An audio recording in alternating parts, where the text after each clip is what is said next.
Hello, YouTube. I'm Vince White. I'm an employment attorney, and on this channel, we answer publicly posted questions from YouTube users getting folks the answer they need from an employment attorney. Got a question here from Controversial Card Channel, YouTube user Controversial Card Channel, who asked us, "Thank you for looking out for the disabled, Vince." You're more than welcome. I don't know that I do. I mean, listen, we certainly try to bring the cases. Glad you made him a priority. I have a couple of questions for your next live stream, but this one I asked in a previous one, but not sure if you got the whole complete question. Why aren't defense and law firms lobbying with Congress to raise the workplace discrimination and sexual harassment federal cap on damages from $300,000 to $600,000 or even higher? That cap was put in place in the ADA of 1990. It doesn't account for inflation and cost of living. Our lawyers across the country working to increase this for the people. All right. So here's the thing about lobbying. I certainly know plaintiffs' attorneys who have a lot of money. Like, listen, we can talk about Gloria Allred, who I believe has won, $1 billion with a B for her clients. At least she says she has, and I tend to believe her. In spite of her recent, troubles in the Wall Street Journal and things of that nature, still, listen, she helped a lot of people. But here's the thing. How much money can she have of that left, right? If we assume Gloria's net worth, let's look it up. We'll look it up live.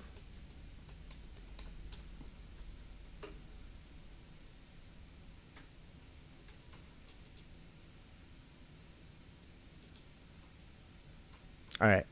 So listen, celebritynetworth.com, which is highly suspect, almost a meaningless number. But that being said, celebritynetworth.com claims that Gloria is worth 20 mil. Now, I suspect it's got to be more than that, because I've known litigators worth 30, 40 mil on the plaintiff side of employment law, right? Like, it's not unheard of to, I guess, I could fill a hand right now in terms of people, partners in plaintiff side law firms who are worth more than 20 million. So I expect celebritynetworth.com might be mistaken about Gloria. Her net worth might be closer to, 60, 80, 100. I don't know. Because, I'm not saying these other guys worth 20 mil, 30 mil, 40 mil didn't have great careers. They did, clearly, right? The numbers are there. You don't get paid unless you help people. So you got to help people, right, in order to get money. But I would imagine Gloria, because of the nature of her cases, because of the fame and the big Hollywood dollars often attached to her cases, I would imagine she might be worth a bit more, right? So listen, I'm guessing we're just going to assume 40, 60, 80, 100 mil for Gloria. Now, she's probably the most successful employment attorney of all time. Like, on the East Coast, who's close? Doug Wigdor? Maybe? I'm not going to lie to you. Let me be up front. My net worth is not 20 mil. It's not. It's just not. It is less. It is certainly less than 20 mil, right? And I'm not knocking employment law. Employment law has been incredibly good to me. I'm just want to make it clear, like, I'm a young lad for the industry. For the people who last. A lot of people don't make it to their 40s, but I'm 41, so, like, lots of runway left to earn. But I certainly well shy of 20 mil as a net worth. And all of this matters, and I'll tell you why. If you want to go lobby, I know an attorney who lobbied. I know an attorney who hired lobbyists on a state level to lobby a specific set of laws tied to wages and tipping, because there was like a restaurant lobby trying to beat a bunch of tipping cases by like secretly lobbying state legislatures. And this attorney went and hired his own lobbyists and bust up tons of people to the state capitol and did all these things and was ultimately successful. But one, that's on a state level, which is a much cheaper level to lobby on. And two, like restaurant associations don't have the same war chest of larger businesses, right? A New York State-based, bar and restaurant consortium is, very notably not Amazon. Can we just agree on that? This is a different order of magnitude, right? A restaurant group is generally not going to be a Fortune 500, Fortune 100 company. Or worse still,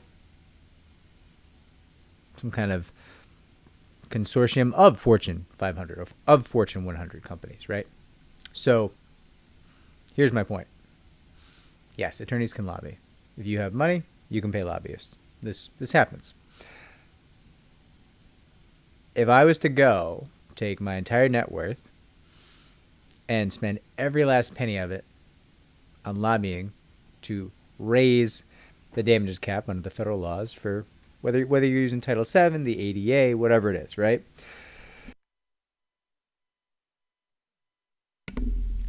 I would then have a net worth of $0. The lobbyists would go do a couple of things, try to make something happen. And if they got any traction, some employer somewhere would, without even noticing it on their balance sheet, quintuple up on my net worth that I just spent entirely on lobbying and have 5x, 6, whatever it is, right? The lobbyists come in and go to town trying to put a stop to my efforts. And the amount of money they could spend would be functionally infinite compared to what I could spend. If they had to, they could outspend me 50 to 1. And they would not even notice it. They wouldn't. So the idea of some plaintiff side employment attorney, even in Gloria Allred, she goes to spend, $100 million. Okay. I mean, if she spent her entire net worth, which I suspect no one's going to do, I also don't know. Again, let's just be clear. We don't know her net worth. Let's just guess it's $100 million.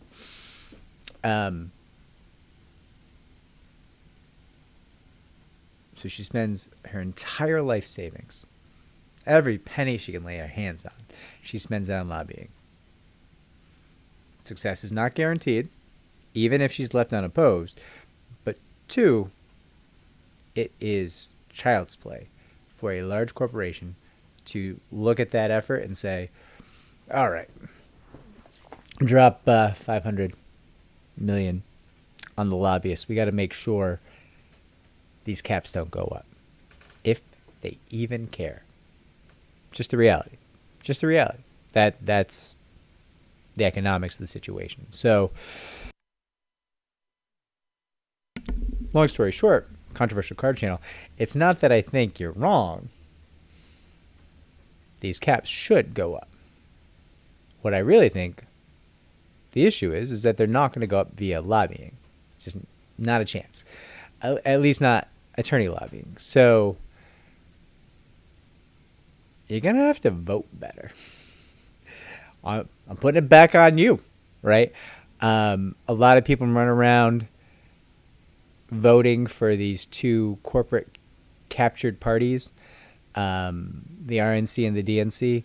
These are not generally filled with good people who do good things for workers.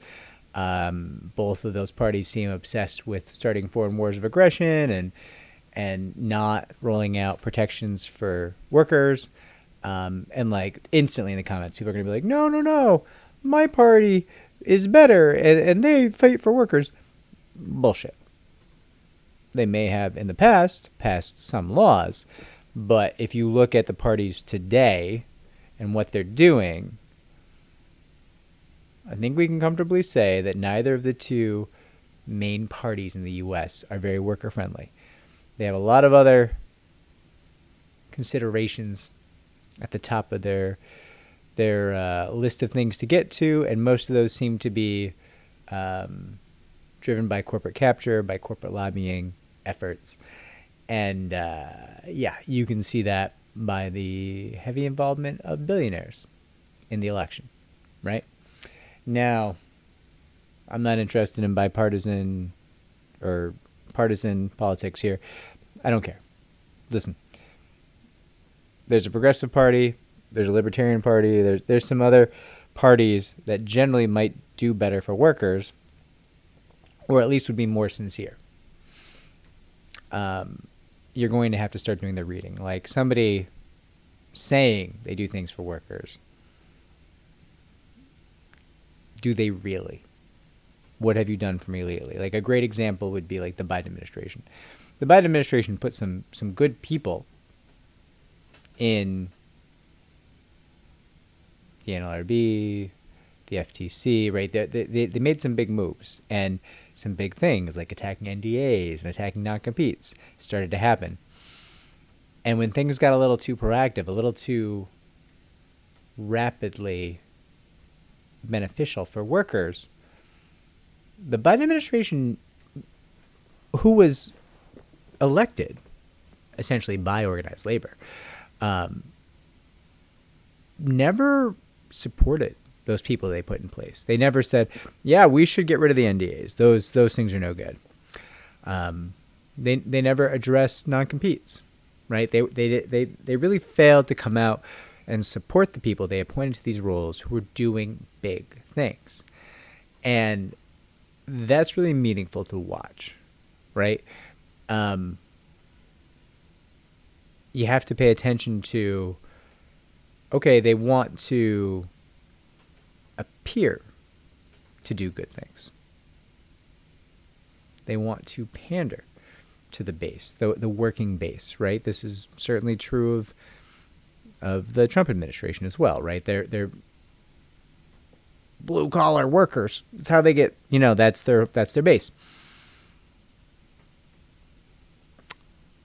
But those tax cuts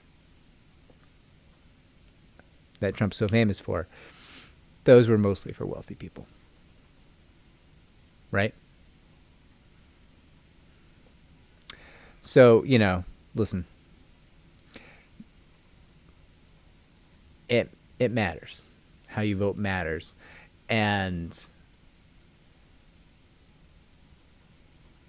it's easy to get tricked. And people are like, oh, you're throwing your vote away if you go vote for a pro-worker party. Well, you're throwing your vote away if you vote for a party that's bought and paid for by a corporation, right? So I don't know what to tell you, controversial card channel, but I don't think this change is going to come through lobbying. I think it's got to come through voting, because I don't think we want a workers' revolution. Those haven't gone well in the past in a variety of nations. So that's my thought.